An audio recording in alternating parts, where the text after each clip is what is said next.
Welcome to the weird side of the news.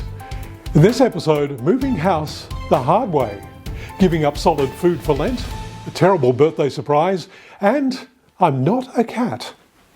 A two-story 141-year-old home in San Francisco was towed 6 blocks from its original location to its new home in an operation that took about 6 hours to complete. A representative from the San Francisco Historical Society said moving the giant 7-bedroom Victorian home on a hydraulic dolly was not without unforeseen difficulties. Tree trimmers were employed to cut branches out of the way, and street signs and parking meters were temporarily relocated to make way for oversized load. It's estimated the move cost the owner, Tim Brown, a San Franciscan broker, around $400,000. An Ohio man is marking the Christian tradition of Lent by giving up solid foods for 46 days and getting the majority of his sustenance from beer. Yes, Del Hall of Cincinnati said his Lent diet includes only beer, water, black coffee and herbal tea. Del says he only has 3 to 5 beers a day and believes his diet has real health benefits. As of last Friday morning, day 3 of his diet, he was down 5.8 pounds or around 2.5 kilograms.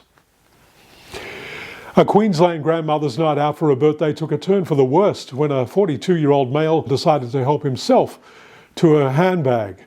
Graphic security video shows the heroic grandma kicking off her shoes, chasing down and tackling a man who had allegedly pinched her bag from a table at the Pimpana Tavern.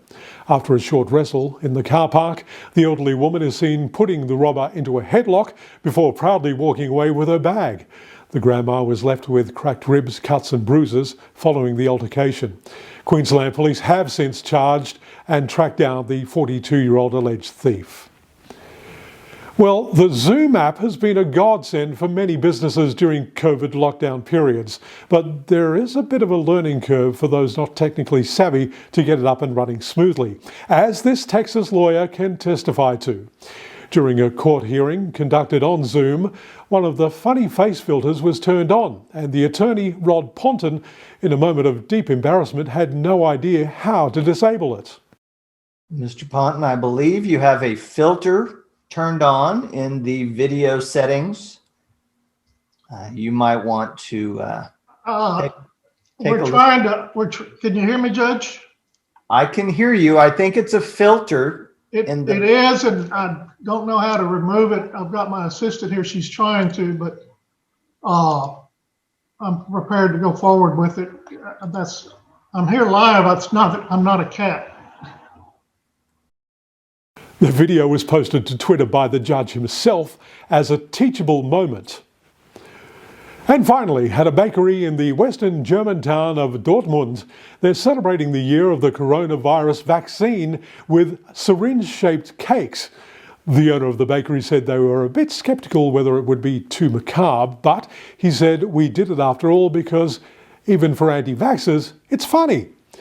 It's not the first time Schooner's Baking Paradise has sold coronavirus-themed cakes.